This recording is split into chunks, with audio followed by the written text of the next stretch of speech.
Watch this.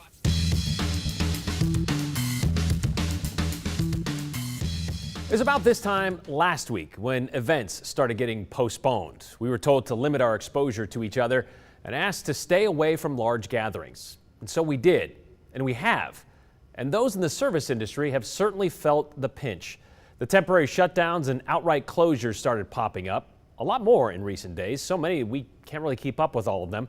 It's where community crises like these are first felt, especially at restaurants, where we tend to gather for a good meal among friends and family. We stopped keeping track, as I mentioned, of how many restaurants have shut their doors or gone strictly to takeout or delivery. And to do that, they've had to cut back on staff, further adding to the instability and uncertainty we are seeing around here because of the coronavirus. And it's not just here in the Treasure Valley.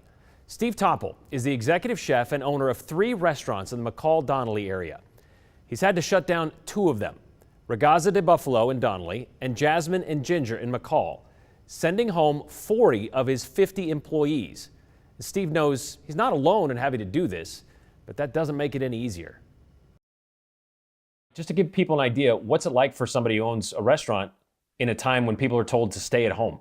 Yeah, it's scary. I mean, this is like I've been in the restaurant industry for 25 years, and so I've never seen anything like this as bad as this. You know, it's after 9/11, it was definitely very scary for sure. But it's right now it's just like it's hard. I don't know how I'm going to make ends meet. You know, it's like as a business owner, I barely have enough money even to pay payroll from the last 2 weeks, and my food suppliers and stuff like that, they need money, and I just don't have the money to pay them right now because restaurants tend to be on a very thin budget anyway. We don't have like a huge amounts of money. And number one, it's definitely safety and sanitation issue right now.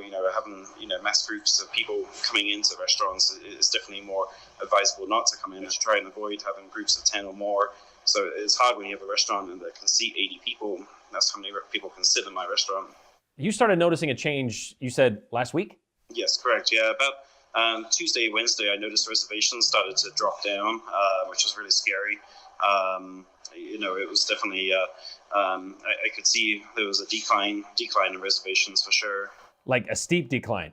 Yes, yeah. It was like we probably had like 25 reservations a night, and then we dropped down to like almost like 2 or 6 people a night, which is like massive. We would normally do about 50 to 60 covers a night with walk-in business as well, but there's no walk-in business right now, and it's just everybody's staying at home and trying to be safe, which I think is a smart thing. It's a smart thing, but as a business person, it hurts, doesn't it? Oh my gosh, it was like the hardest decision ever. I definitely got emotional, thinking about it for sure. It's because they're basically my family. Like all these employees, I have over 50 employees between all the restaurants, and it's really tough for sure. It definitely hurts because they're your family and you want to look after them, and how are they going to survive, and it's all those issues, for sure. Yeah, and without having to tell them, like, you don't know how long, right?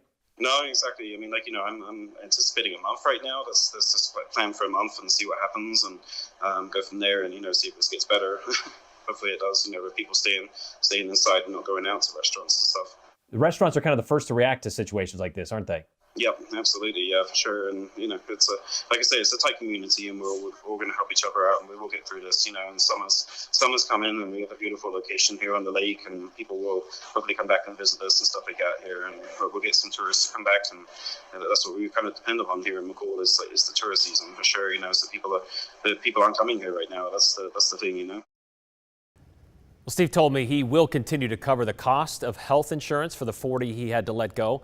He's also sending them home with food that they won't be able to serve at his restaurants. And he's offering them deep discounts on food at the Blue Moose drive-thru in McCall.